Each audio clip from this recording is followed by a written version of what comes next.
Today we're going to take a look at a fun point and shoot camera, the Minolta Hi-Matic AF2. This camera was introduced in 1981 at a list price of $248. You can find tested working examples of this camera on eBay for right around the $100 mark. I've gotten two gifted to me in the last year and a half, one from my buddy Dwayne in Iowa and one from my man Mike in North Carolina. Before we get into all the specs, I wanted to show you two things I really like about this camera that you won't find in some much more expensive point and shoots like the Olympus Stylus Epic. Number one, you can set the ISO manually with this little dial around the lens, which gives you a little more control over exposure, especially if you want to push or pull the film. And number two, it's actually threaded for 46mm filters and hoods, giving you a lot more creative control. On the front, you can see it's got a self-timer, CDS sensor, and a dedicated button for the flash.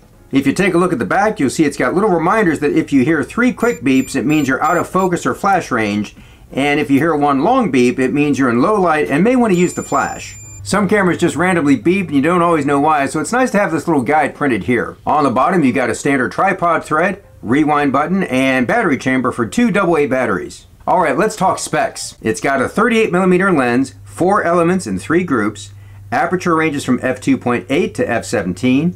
It's got a leaf shutter with speeds from 1/8 of a second to 1/430th of a second. Its ISO range is 25 to 400. It'll handle exposures from EV6 to EV17, and its active infrared autofocus range is 1 meter to infinity. Alright, that's the specs. Let's take a look at how to load it and unload it. First thing is, make sure you set the right ISO in the front. If you're using a film higher than ISO 400, it'll be overexposed because the settings only go to 400. You open the back by pulling up on the winder, pop your 35mm film cassette in here, then push the winder back in, pull your film out a little bit, and then thread the sprockets over the teeth on this little post here and catch the teeth on the take-up spool. There's a little diagram shows that too. Crank your film advance lever a couple times and you should see the film latch onto the take-up spool. Close the back and you can fire off a shot or two and you should be good to go. The rewind knob should turn when you advance the film. If it does, you've loaded it correctly. Remember to push the shutter button down halfway to lock focus when you're shooting. When you reach the end of the roll, it won't let you take another shot, so then it's time to rewind. Push the little rewind button on the bottom in and start rewinding the rewind knob. The crank even has a little arrow to remind you to crank it in a clockwise direction. When you reach the end of the roll, you'll feel a lack of tension and the rewind knob will rotate freely. Now it's safe to pop open the back and take your film out to get it processed. Alright, we've talked specs, we've loaded it, we've unloaded it. Now it's time to see what kind of pictures you can get with the Minolta Hi-Matic AF2. All the images you're about to see were shot on a roll of Arista EDU 400 Ultra film, developed in Kodak HC110 Dilution B, and then scanned with my Epson V550 using Epson Scan 2 software. Stick around after the images and I'll share with you my final thoughts on the Hi-Matic AF2.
I'm only one roll in, but I really like shooting this camera. It's a true point and shoot, so it couldn't be easier to use.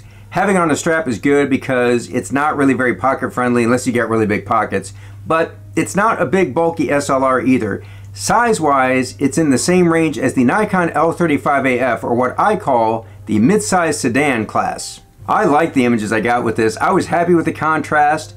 If you wear glasses, you'll probably get some parallax error, maybe occasionally cut off the top of your subject, but it wasn't too bad. The lens is not a Zeiss lens like a T4, so it's not the sharpest tool in the shed, but hey, neither am I. If you're looking for an easy-to-use point-and-shoot film camera that gives you the option of using filters for more creative control and won't cost you hundreds of dollars, you may want to look at the Minolta Hi-Matic AF2.